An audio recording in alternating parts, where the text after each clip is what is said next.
It's 3 o'clock in the morning on Friday, a mile west of the city of Jerusalem, and a man kneels in an olive orchard.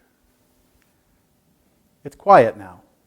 The only sound are the night insects and a gentle breeze that rustles through the trees. The man rises. He has just passed through the most difficult challenge of his life. His face and clothes are stained with sweat, and his face is ruddy from where blood has mingled with the sweat. Rising, he walks through the olive trees to where he left 3 of his disciples, and he finds them sleeping. None of them have slept for more than 36 hours, and they're exhausted. Looking sadly down at his sleeping apostles, he says, "Sleep on, for they have just slept through one of the greatest events in human history." But quickly they're disturbed, and all are roused as disciples who are left at the gates of the garden come running in, shouting that men are coming. Behind them is a troop of soldiers. The soldiers are Levite temple guards sent by the Jewish Sanhedrin to arrest Jesus of Nazareth. And at their head is a man that they all recognize. Judas approaches his former master, and in the prototypical greeting of the East, leans in to kiss his master on the cheek. But Jesus puts out a hand and stops him.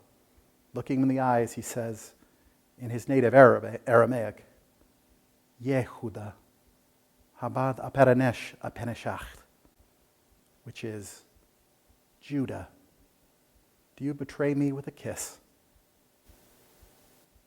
Stepping past his betraying apostle, he addresses the troop of soldiers directly. Now, this had been organized before. The man that Judas was to kiss was a sign that this was the man that they should arrest. But now, as the time comes, the men hesitate. Many of them are too scared to come forward. Jesus steps past Judas and addresses the soldiers, saying, "Whom seekest thou?" And they answer, "We seek Jesus of Nazareth." "I am he," says Jesus. And yet the men don't move forward. In fact, as he comes forward, several of them fall backwards, some stumbling over their feet and falling to the ground in front of him. They have heard of this mighty Galilean prophet, and now as the moment comes, they're struck with fear. Again he asks, "Whom seekest thou?" And they answer, "We seek Jesus of Nazareth." "I am he," he says. "And if you have come for me, then let these go hence." The pause is broken when a man named Malchus, a servant of the high priest, steps forward to take Jesus. And one of Jesus' disciples draws a sword from under his robe. And with an overhand chop, he slashes at the side of the man's face, slashing open the skin and carrying away the upper portion of the man's ear. The man falls to his knees, but Jesus rebukes his disciple, commanding him to put away his sword and warning him that those who live by the sword will die by it. He will not have his disciples believe that what he wants is for his followers to kill and to die in his name. He reaches down and with a touch, he heals the man's ear and makes him whole. Only one of the Gospels identifies the disciple. But no matter which gospel we're reading, we know who it is. It's Peter. Only a few hours before, Peter had sworn to Jesus that he was ready to die to defend his master. And he shows here that he's an honest man as he stood with drawn sword to defend his master against many. But this sudden commotion has broken the stalemate, and others rush forward and take hold of him. They grab hold of Jesus and drag him away from his disciples. Other men come forward, and the disciples, confused and frightened, all forsake their master and flee into the garden. Jesus is then taken by the soldiers, and similar to how our law enforcement does today, they tie his hands behind his back and run a cord down and make a loose loop around his ankles, making it difficult for him to walk and impossible to run. And with a shuffling gait, they begin to drag and push him out of the garden.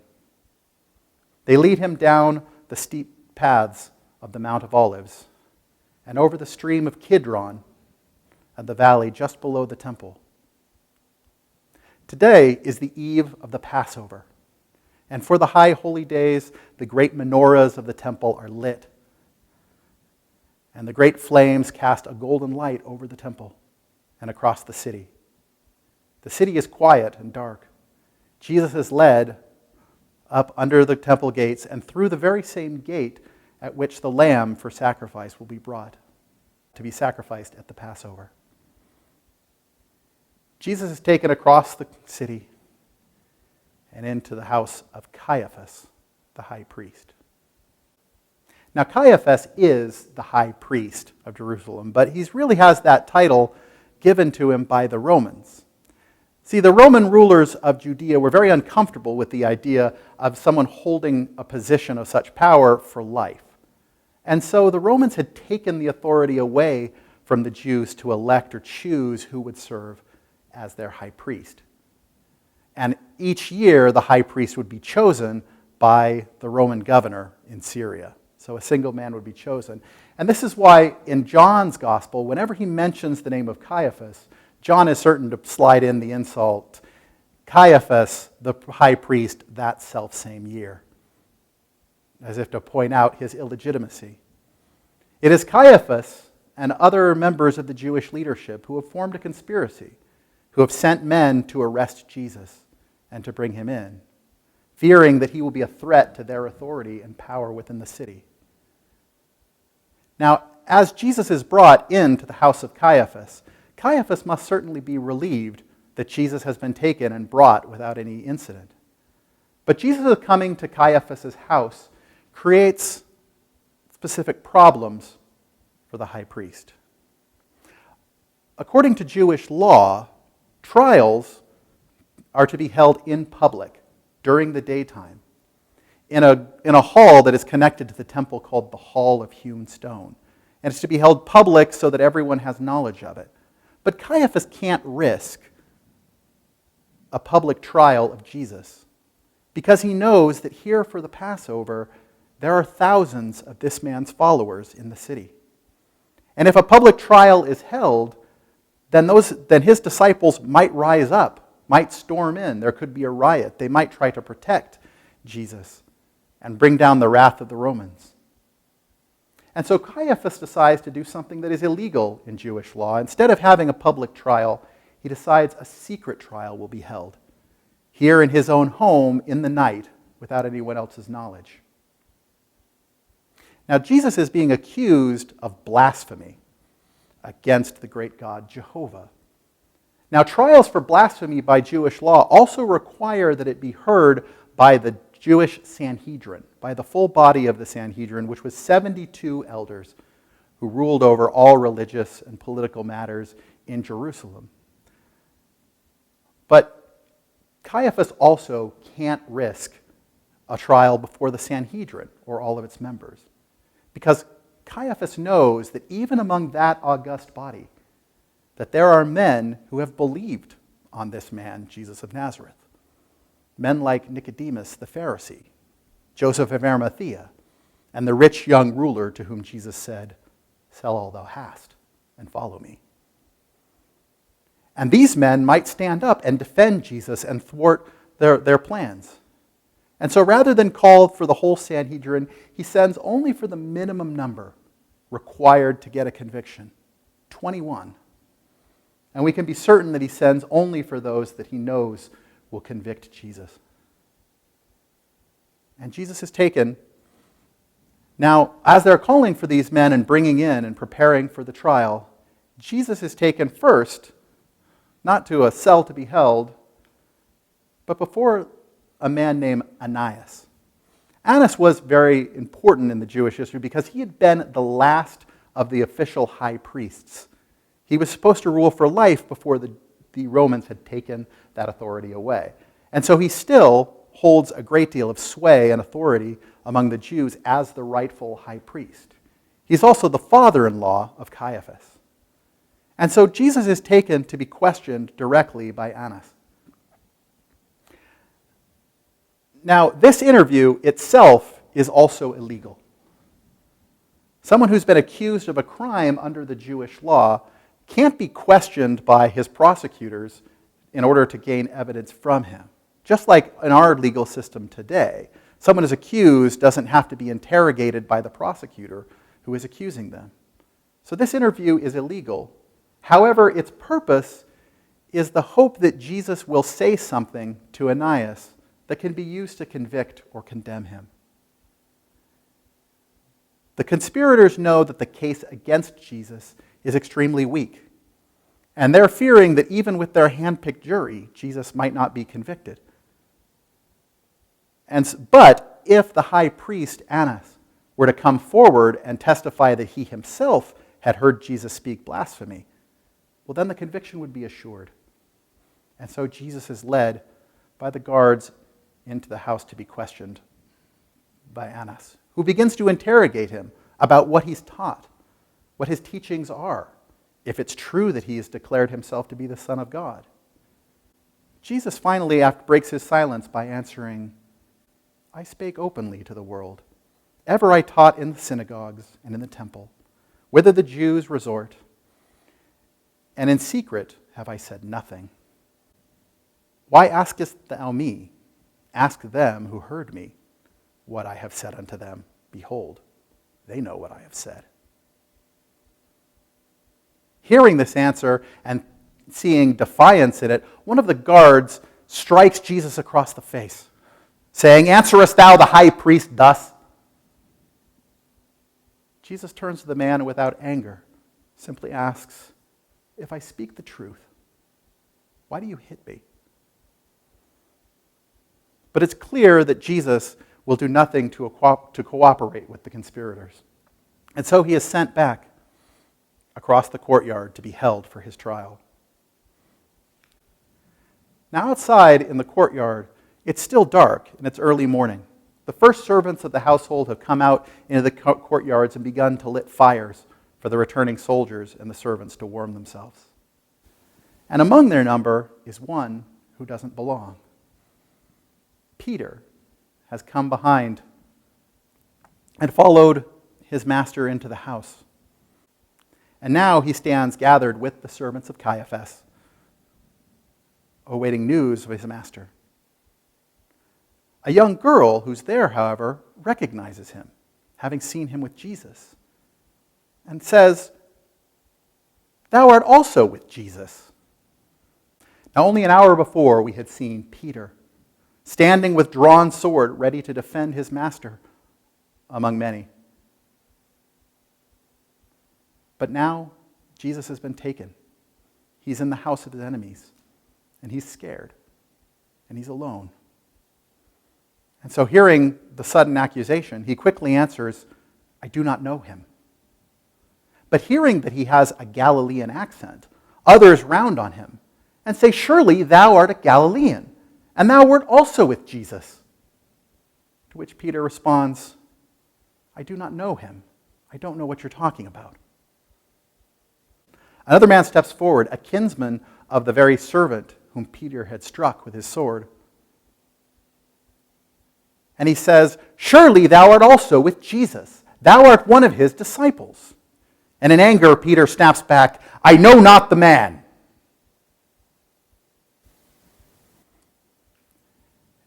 And then from some quiet courtyard of the palace, a cock crows.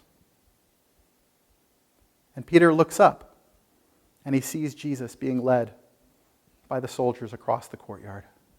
And he remembers the words of his master, telling him, Peter, before the cock crows, thou shalt deny me thrice.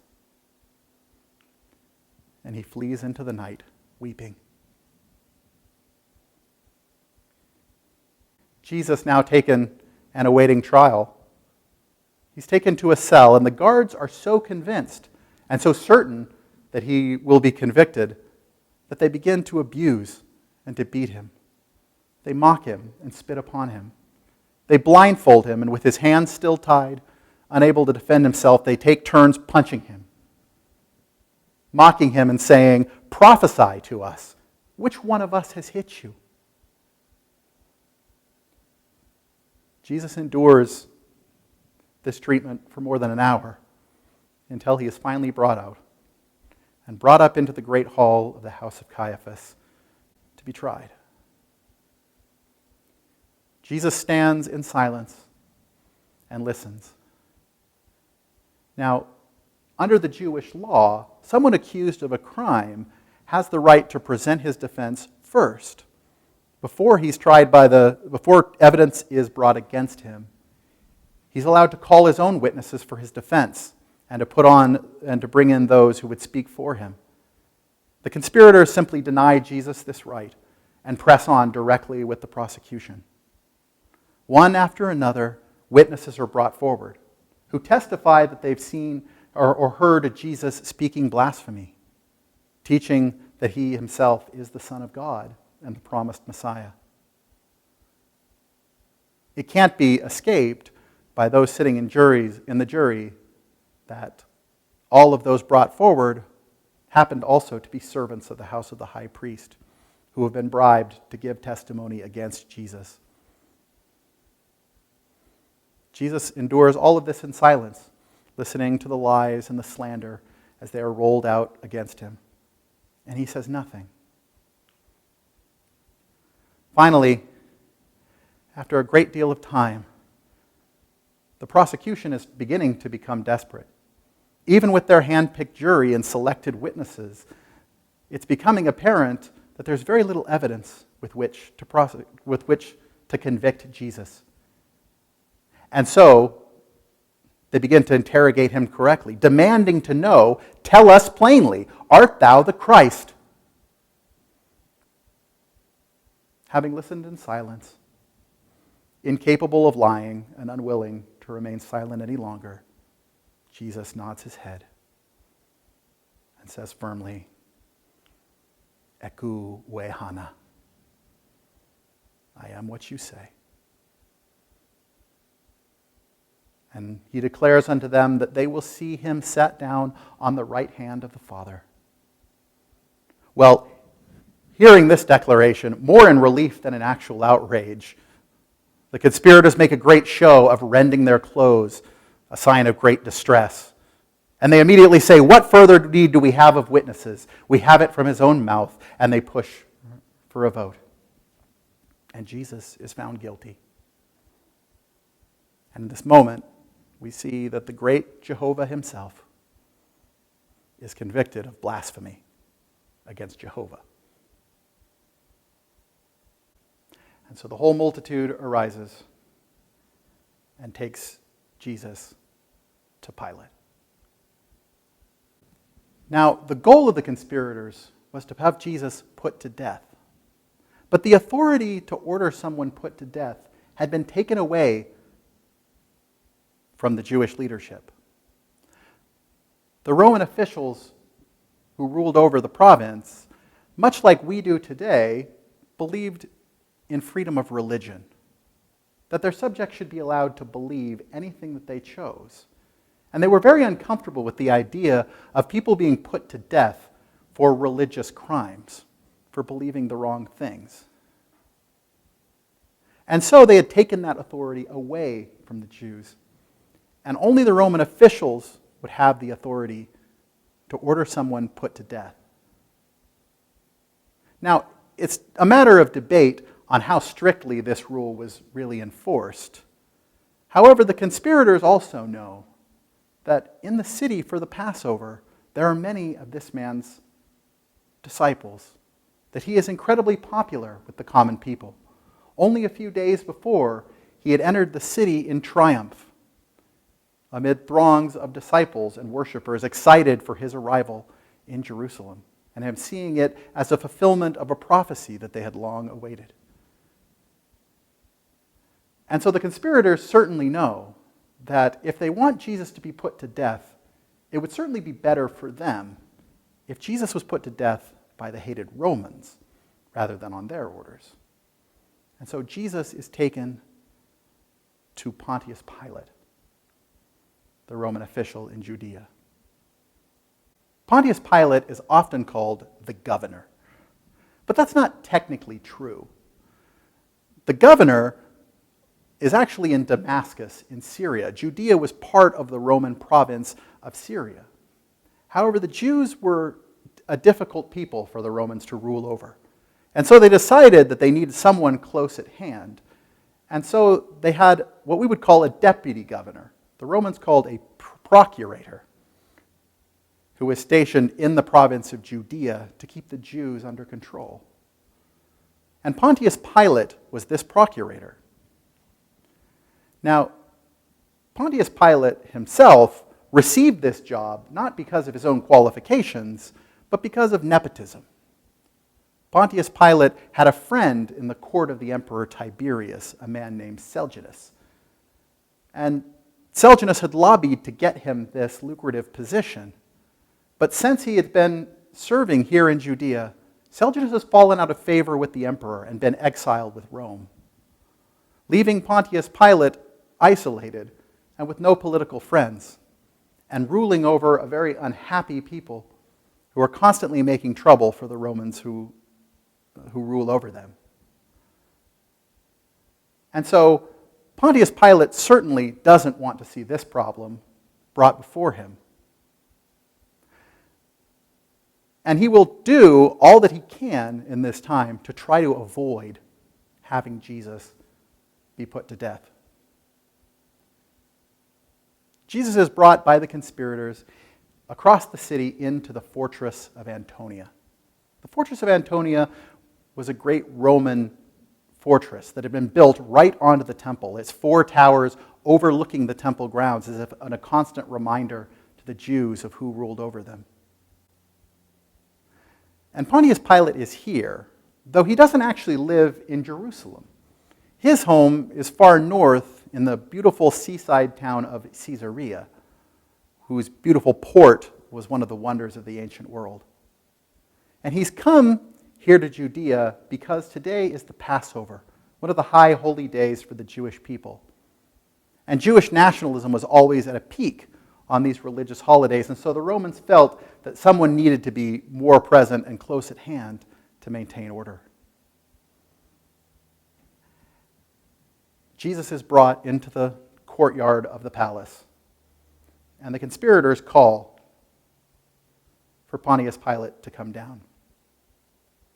Now, when they bring him, they do not enter into the house of Pilate.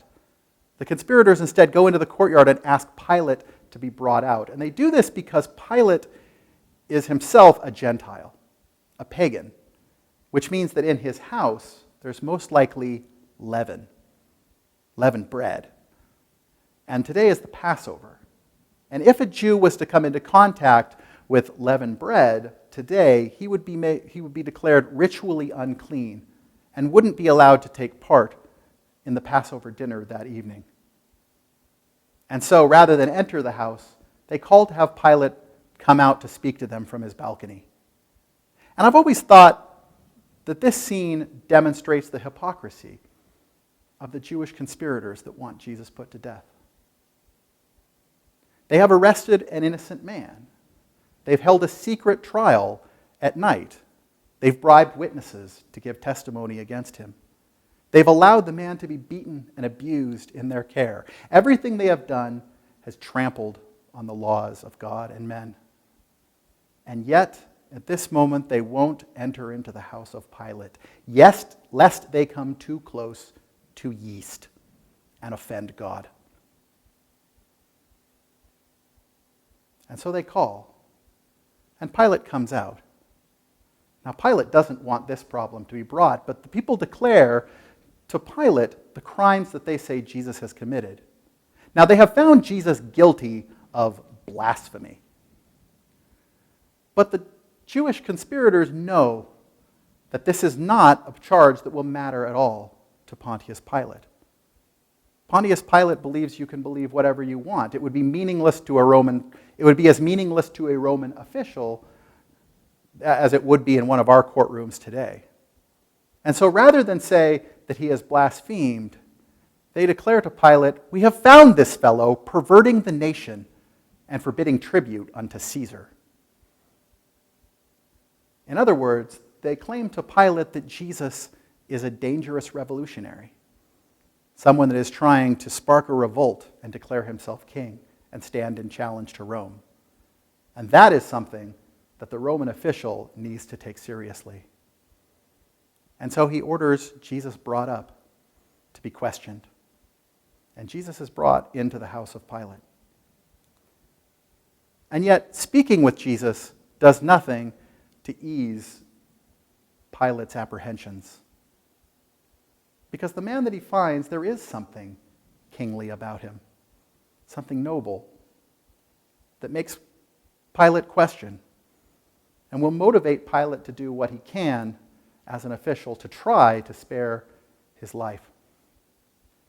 But Jesus is brought in and he questions him. He asks Christ, "Are you a king?"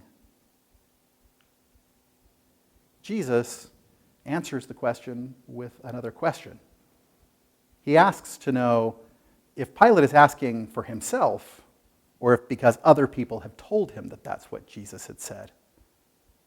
Angry at what Pilate feels is Jesus' avoiding the question, Pilate snaps, "Eudiorum sunt? Am I a Jew? Tu agens ianasatis traduierunt mehi.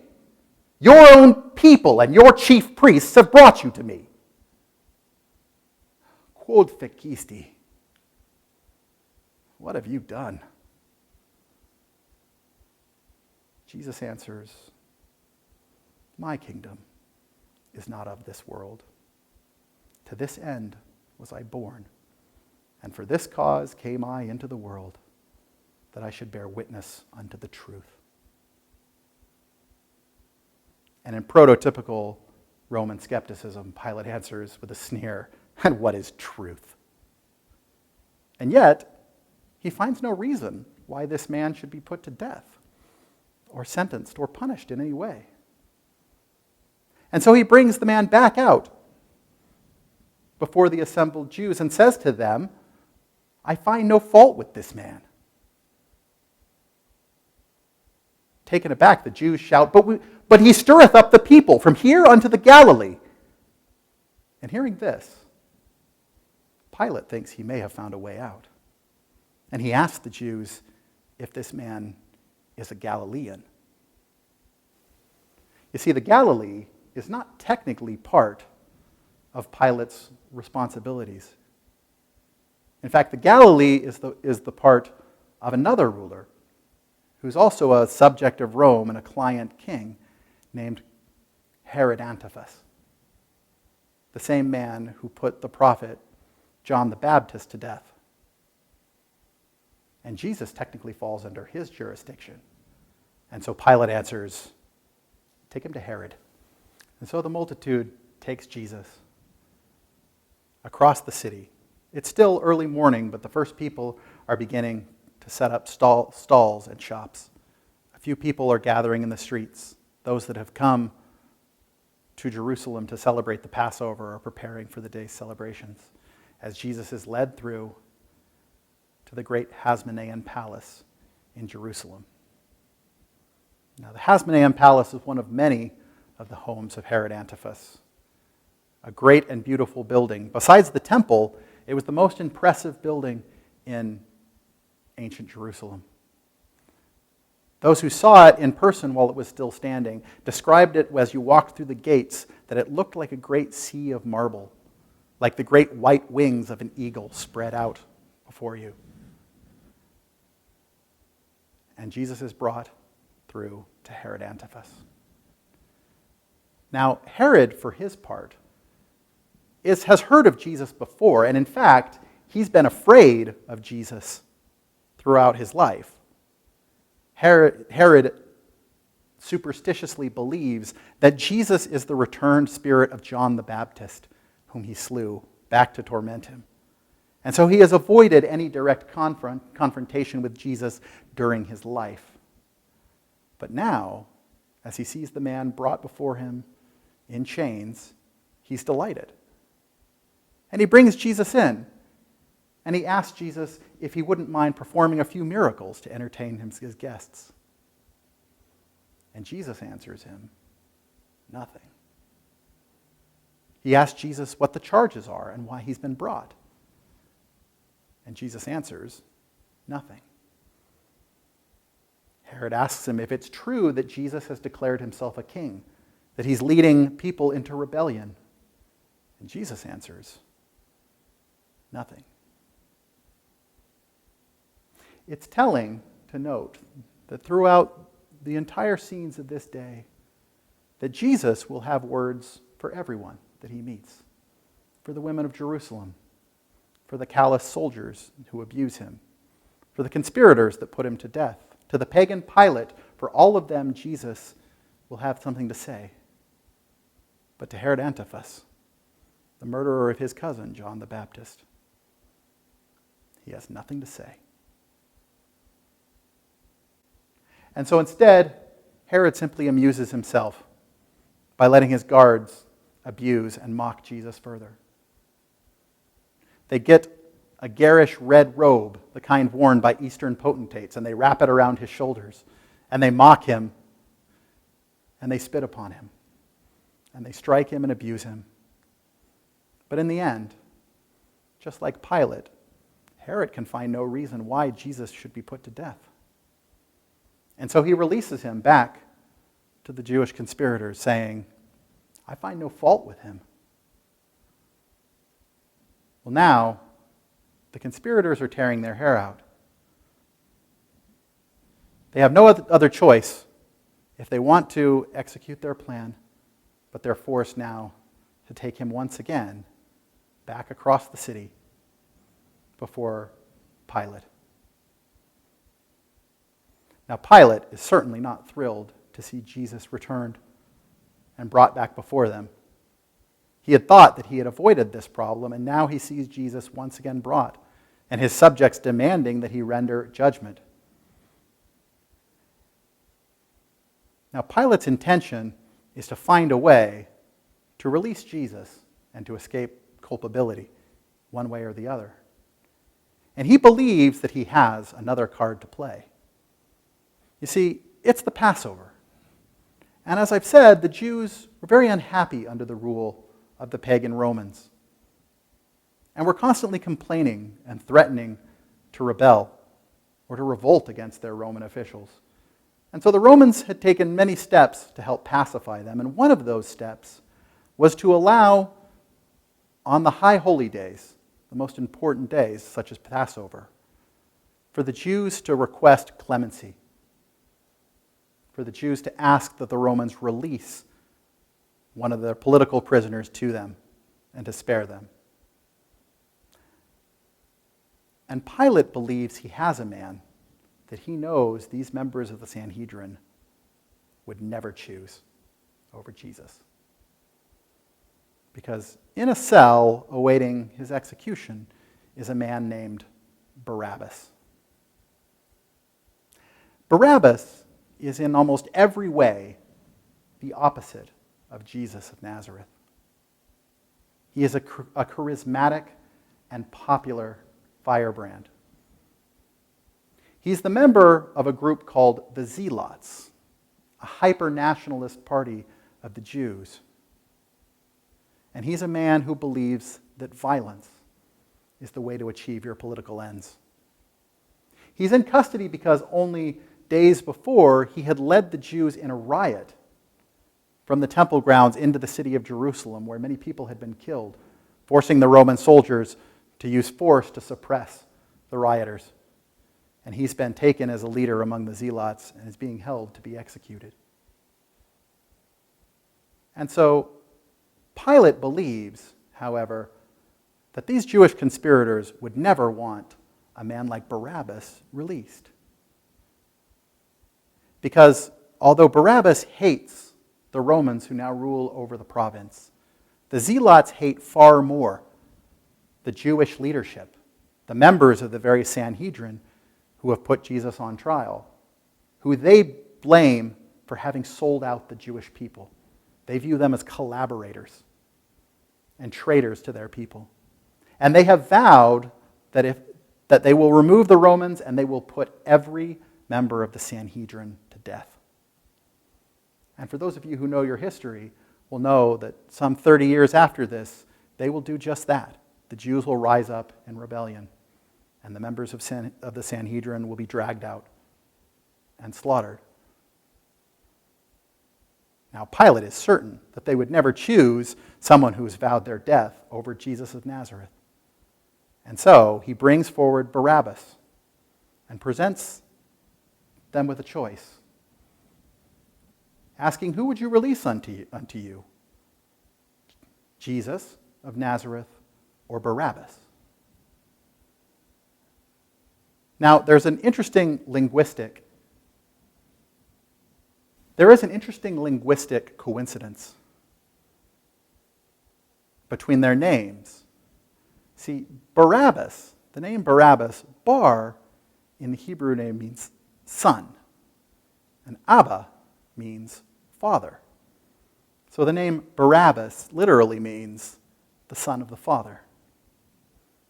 And as both men are presented, these Jewish leaders are being asked to choose between the Son of the Father and the literal Son of the Father. And the Jews declare, "Give us Barabbas." Well, Pilate is completely taken aback. He sees now that he's underestimated the jealousy and hatred that these Jewish leaders feel for Jesus of Nazareth. And so he decides that Jesus must be punished in some way, if only to appease this mob. And so he orders Jesus to be scourged. Now, oftentimes when we talk about this moment, we say Jesus was scourged. Well, that's not technically accurate. See, a scourge is a kind of whip that is made by unspooling the individual strands of a rope, which makes a sort of cat of nine tails, in order to whip a prisoner or someone being punished. But the Romans didn't use an actual scourge. The weapon that the Romans used was called a flagrum. Rather than knotted cords, it was hardened thongs of leather. And to the end were attached lead weights to make the weapon swing faster and hit harder. In added cruelty, the Romans would tie bits of metal or bone or glass as well into the leather thongs, so that as they hit, these would catch on the skin and tear open great rents and strips of flesh away from the person being whipped. Every legion had 2 men attached to it, called lictors. And it was the job of these men to administer the punishments of the legion. And they were experts in the use of this tool. And Jesus is brought down into the courtyard of the fortress. Now, for people who were scourged, the scourging was so terrible that most people didn't survive the scourging itself. Those who were subjected to it would often die later of their own wounds. The few records we have of the Romans and the use of this weapon describe the damage that it did to a human body as something terrible. The great rents in the skin torn open. The flesh so marred and open that you could see the white of bones or even internal organs through the rents in the flesh. As cruel and heartless as this punishment may be, in his own brutal way, this is actually still an attempt by Pontius Pilate to spare Christ from execution. He believes that if Christ suffers this terrible punishment, and if the Jews see him beaten and torn and broken by the scourging, that this will assuage them, that they will say, "This is enough," and agree to have Jesus released. And so Pilate makes the decision to have him scourged. Jesus is brought down into a courtyard. There he's stripped naked. He's brought forward and he's bent forward over a column, with either of his hands bound against the ground, so his back is stretched out over the column. And the two men come forward. And the count begins. Una! Whoa! Tercer! Quator! Quince!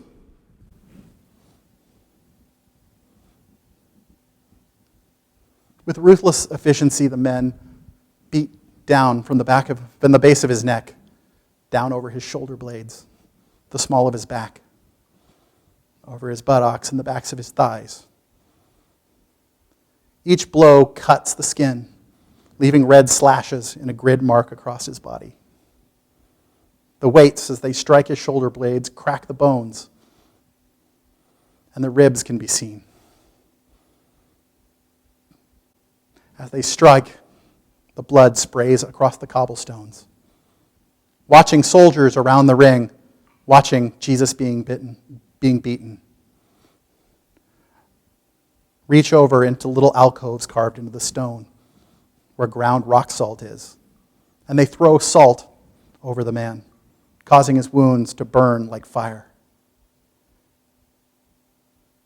When they've beaten up and down his body until his flesh is torn, one of his hands is loose and he's kicked over onto his back. And they beat down over his chest, across his stomach and groin, over his thighs, all the way down to his shins. Under Jewish law, the most that a person could suffer this beating was 50 lashes minus 1. 49 lashes. But the Romans don't need to obey Jewish law. Instead, a sharp-eyed centurion watches the beating and only calls it off when he determines that the man can suffer no more without dying. And at last, the scourge is called off. Unable to stand, Jesus is dragged over and seated down on the broken masonry. And the soldiers mock him. They wrap a red robe around his shoulders in mockery of a prince's robe. They thrust a reed through his bound hands in mockery of a scepter. And with acacia thorns, they twist a crown of thorns.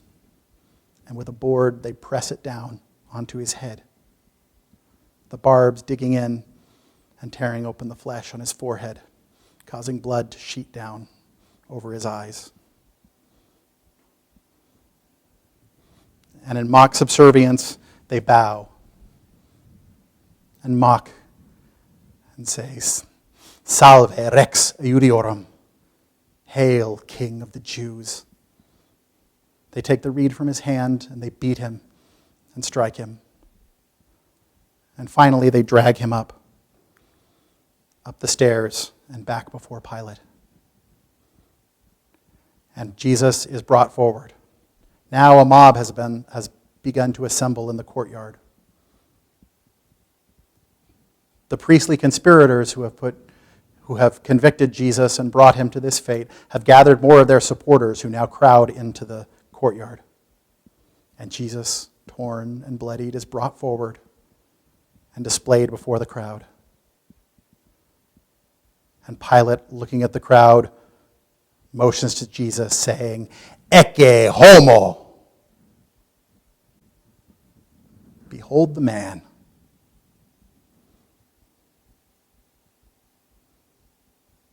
Pilate hopes that this will be enough to satiate them. But to his dismay, instead, the Jews declare, Away with him! Crucify him! For he has said that he is the Son of God. And hearing this, Pilate has been given a new fear. He takes Jesus back and brings him again into his antechamber to speak to him. Hearing this has made him nervous, because Pilate is a pagan. And in Roman mythology, the stories are full of the gods coming down and having children with mortal people. So it is not impossible in Pilate's mind that perhaps this man truly is the son of the God of the Jews, and that he might be bringing divine wrath upon himself if he allows this man to be killed.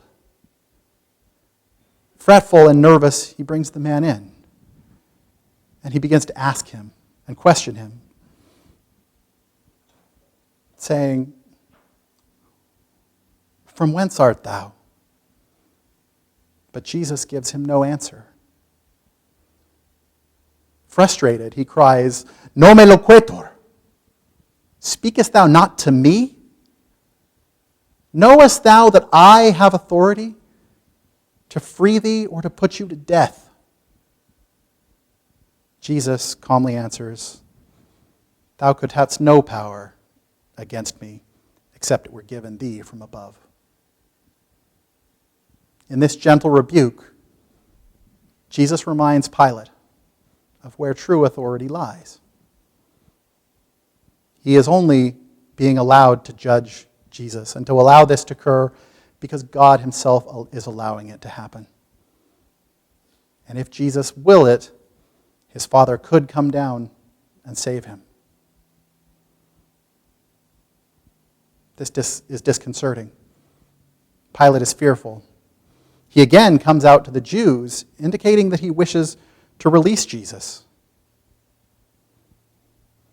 And he says, "What shall I do with Jesus, who was called Christ?" And the mob all says in unison, "Let him be crucified." And Pilate, the governor, says, "Why? What evil has he done?"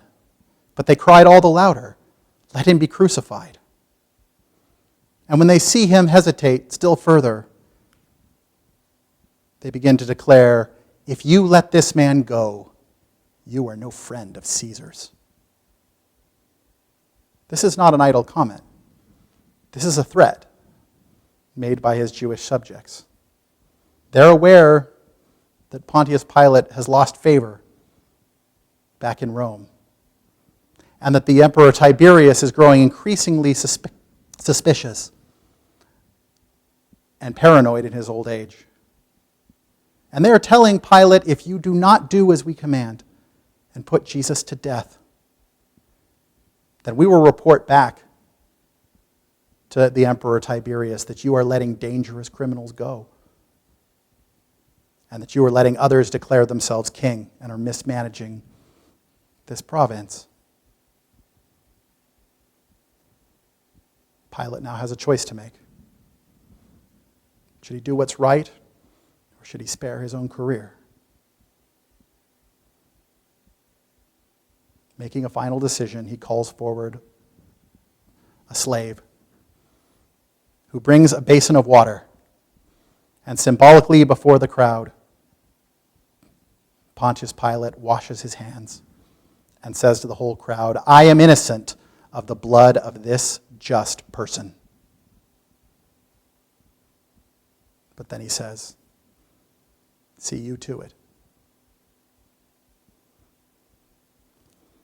Jesus is now brought down into a place called the Pavements by the Jews, the place of judgment.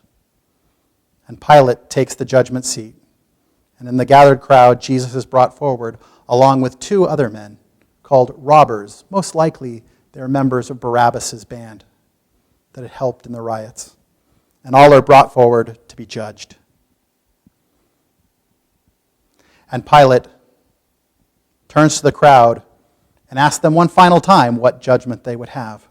He'll extract one more humiliating admission from them if he's to be forced to do this. He says, "What shall I do with Jesus of Nazareth?" And they say, "Crucify him." Pilate says, "Shall I crucify your king?"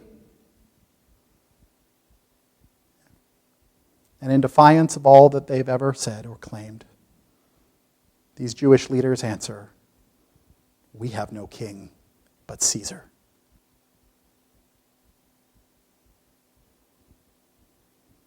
And so, sentence is pronounced. Jesus is sentenced to be crucified.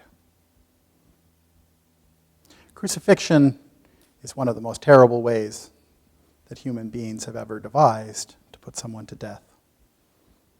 But part of the process was making sure that you were sending a message that the person was humiliated, that he was there as a warning to any that would stand against the might of Rome.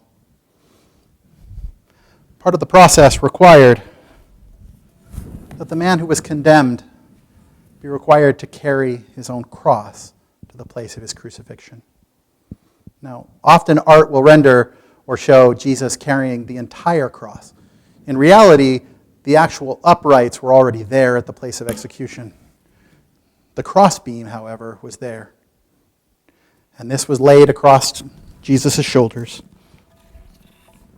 A 5-foot beam of olive wood was laid on his shoulders. And then he was required to carry this more than a mile through the streets of Jerusalem to the place of his execution. As the condemned man carried his cross, before him went a placard carried by a soldier or a slave of the Romans, on which was written the crimes that the man had committed. This was called the titulus. On the titulus was written in 3 languages the words in Hebrew, Yesheu Hanatsari Melik Heyudrium, and in Greek, Jesus o Nazarenos Baselios Tam Eudrion, and in Latin, Jesus Nazarenos Rex Eudiorum. In all languages it reads, Jesus of Nazareth, King of the Jews. Seeing this, the Jewish conspirators run quickly to Pilate and say, don't say King of the Jews. Instead say, he said he was King of the Jews. With contempt, Pilate looks on them and says, what I have written, I have written. Now Jesus, exhausted, battered, and broken, bleeding and dehydrated, Jesus is made to carry his cross through the streets. Again and again, he falls, the weight of the cross bearing him down, smashing his face into the dirt and cobblestones of the street. People are now gathering, but it's too late for any that believed on him to do anything. Jesus, seeing a group of his disciples, a group of women, weeping as he passes, he turns to them and says, daughters of Jerusalem, weep not for me. Weep for yourselves. Finally, as he approaches the city, at just before 3 o'clock in the afternoon, he falls for a final time and is unable to rise, unable to walk. The soldiers, seeing that he's no longer capable, take the cross from his back, and they grab a man entering the city from without, a farm worker named Simon, a man from the North African city of Cyrene. And they drag him forward from the crowd and lay the cross upon his shoulders and make him carry it. This was actually a Roman law that allowed for this. Roman law said that a Roman official or a soldier could compel any Roman subject to carry baggage for him. The only limitation on this was that he could only impose this on a citizen for 1 mile, which is why Jesus told his disciples, if any man compels you to go 1 mile, go with him too. And this man, Simon, has the cross placed across his shoulders, and he's led on. And he's led on to the place of his execution, just outside the eastern walls of the city, to a place known as Golgotha, which in Hebrew means the place of a skull. Now, oftentimes it's being depicted as being on the top of a hill. Really, it's just a mound of rocks right outside the crossroads of the city. People were executed on that place as a warning for anyone entering the city of the fate that would befall any who stood in the way of Rome. And to this place, Jesus is taken. And he's brought, and there he's forced to lay down. The crossbeam is fixed in place. And they bend his knees slightly, and with a wooden mallet, they drive thick iron spikes through his feet. Then, laying his hands out to either side, they drive spikes through the palms of his hands.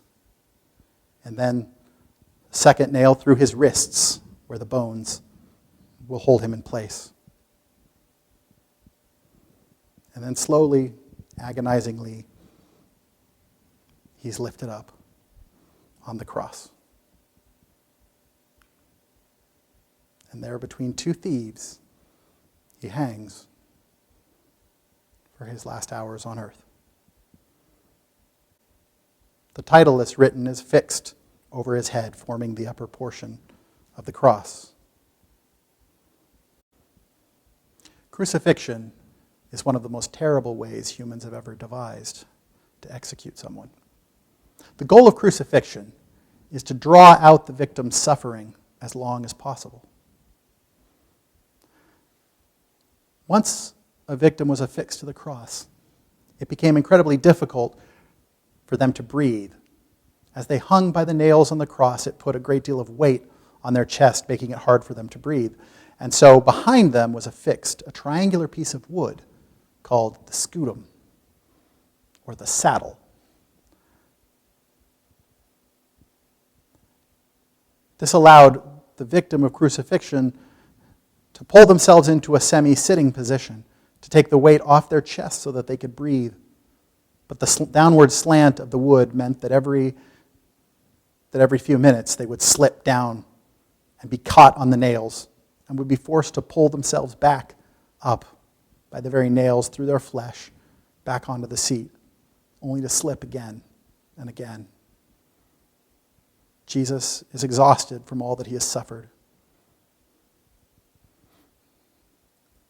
His only concession to the pain that he is suffering is to say, "I thirst." Hearing this, one of the Roman soldiers comes forward, and he dips a sponge affixed to the end of a reed and lifts it to the man's mouth to drink. Now, typically we say that Christ was given vinegar. That's not actually accurate. What was on the sponge was a sour wine that the Romans drank called posca. The intent of the soldier was to show Christ mercy. Even though hardened soldiers at the crucifixion could see that this man had suffered more than anyone else should have. And perhaps in their hearts they believed he was not guilty of what he was being charged or put to death for. And so they tried to help in their crude way in his last moments. Around the foot of the cross, spectators began to gather.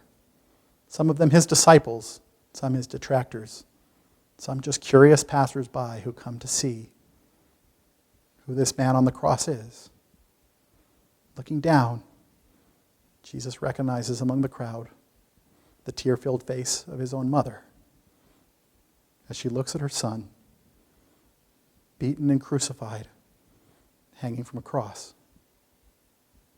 Seeing near her his disciple John, he's moved with compassion for her. And he says to his mother, "Mother, behold thy son." And to John, "Behold thy mother." And we know that the disciple John took Mary into his home and cared for her the rest of her days. At last, the end begins to draw near. In agony, the soldiers overhear Jesus saying, "Eli, Eli, lama sabachthani," which is, my God, why hast thou forsaken me?"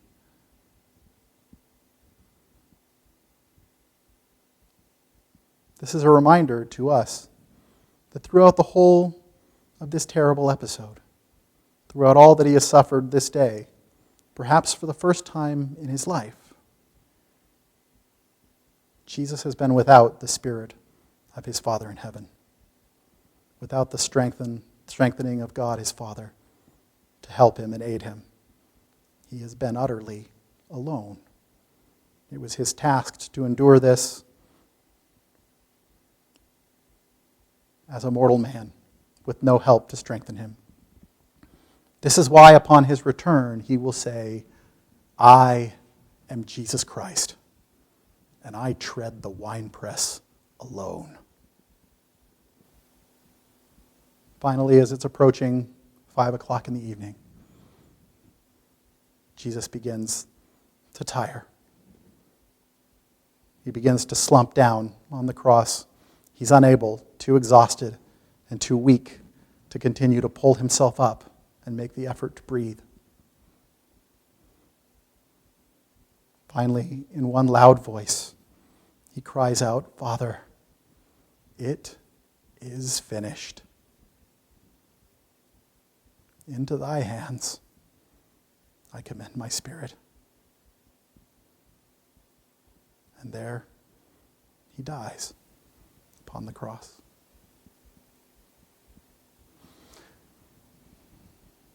Normally, someone who died of crucifixion would be left there as a warning to others, to any that would challenge the power of Rome.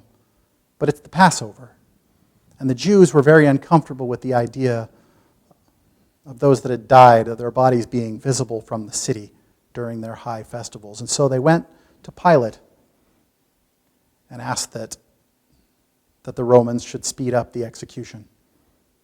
Soldiers then come to the place of execution, and with great hammers, they break the legs of the two robbers, making it impossible for them to pull themselves up and hastening their demise. But when they come to Jesus, they find that he is already dead. To make certain, taking a long cavalry spear, a soldier drives a spear through his side between his ribs into his heart. And as he does, thunder suddenly rips the air. A dark storm has rolled in from the ocean. Darkness begins to fall early as the clouds roll in, and the thunder is so loud that the earth itself seems to shake. And a Roman centurion, looking on, falls to his knees before the cross and says, truly, this was the Son of God. We tell this story not because these things are easy. They are not. But because none of us can fully escape our part in it. Each one of us who claims to be a disciple of the Lord Jesus Christ must decide who we will be in this story. Will we be like Peter, full of passion and faith, but who, when put to the test, will ultimately deny what we know to be true? Will we be the Jewish leadership, men who proclaim righteousness, but are willing to compromise, are willing to make deals out of jealousy and a hope for advancement? Will we be like the pagan Pilate, who knew what was right and knew what he should do, but would ultimately refuse to do so, to spare himself and his own career? All of us must ask ourselves, would we choose the charismatic celebrity of Barabbas or the suffering servant in Jesus Christ? And we must all ask ourselves, would we have a king who is not Caesar? My thoughts echo those of a Dutch poet who said, "It was not the Jews, O Lord, who crucified you, nor the traitors who dragged you to the law, or the contemptuous who bound you and spit upon your face. It is I, O Lord, who have done it. I am the rough bands that bound you. I am the heavy tree that bore you down, the nail, the spear, the lash that hit you full of wounds, the bloodied crown that tore your head. For alas, for my sins was it done. I hope that we could reflect on these things as we prepare for the glorious Easter season. That we can focus not upon his death or on his suffering, but on the fact that Jesus has overcome all of these things.